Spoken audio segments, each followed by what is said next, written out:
पश्चिम बंगाल में चौथे चरण के चुनाव के लिए 5 जिलों की 44 सीटों पर वोटिंग कराई जा रही है।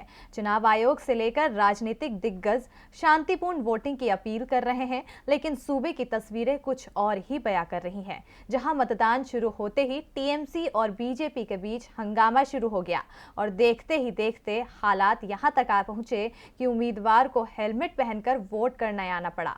पश्चिम बंगाल में 3 चरणों का मतदान खत्म हो चुका है, लेकिन एक भी ऐसा चुनाव नहीं गुजरा है जिसमें हंगामा ना बरपा हो। अब की बार यानी चौथे चरण में भी मतदान शुरू होने के साथ ही बीजेपी और टीएमसी एक दूसरे के आमने सामने आ गए हैं। जहां टीएमसी ने बीजेपी पर मतदान को प्रभावित करने का आरोप लगाया है, तो वहीं बीजेपी ने अपने नेताओं के बहाने सीधा कानून व्यवस्था का ही मुद्दा उठा दिया है। दरअसल लोकेट चटर्जी ने आरोप लगाया है कि टीएमसी समर्थक वोटिंग में घपला कर रहे हैं। इसके बाद वो बूथ से बाहर आईं। उनके बाहर आते ही टीएमसी समर्थकों ने उनके खिलाफ नारेबाजी शुरू कर दी। लोकेट चटर्जी का कहना है कि उन्होंने टीएमसी की महिलाओं को गलत वोटिंग करते हुए पकड़ लिया, इसलिए उनके ऊपर हमला किया गया। वहीं कोलकाता के टॉलीगंज से बीजेपी उम्मीदवार बाबुल सुप्रियो ने भी आरोप लगाया कि यहाँ पार्टी के पोलिंग एजेंट को एंट्री नहीं दी जा रही है। वो कहते हैं उनके पास आईडी है, लेकिन पीठासीन अधिकारी के जरिए अनुमति नहीं दी जा रही है। हमने वेबसाइट से उनका विवरण दिखाया, उन्हें अभी अनुमति दी गई है। अब जब बीजेपी के उम्मीदवार एक के बाद एक आरोप लगाएंगे तो भला टीएमसी कैसे शांत बैठेगी।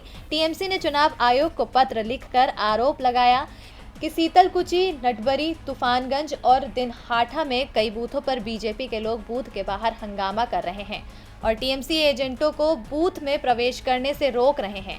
टीएमसी ने चुनाव आयोग से आवश्यक कार्रवाई की मांग भी की थी।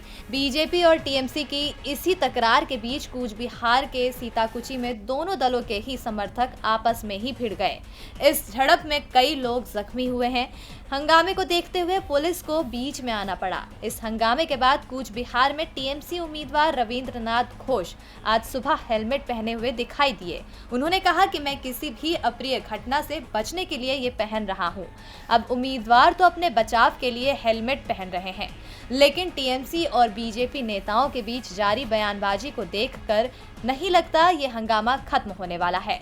अब देखना होगा शाम तक वोटिंग क्या मोड़ लेती है। डीबी लाइव की रिपोर्ट।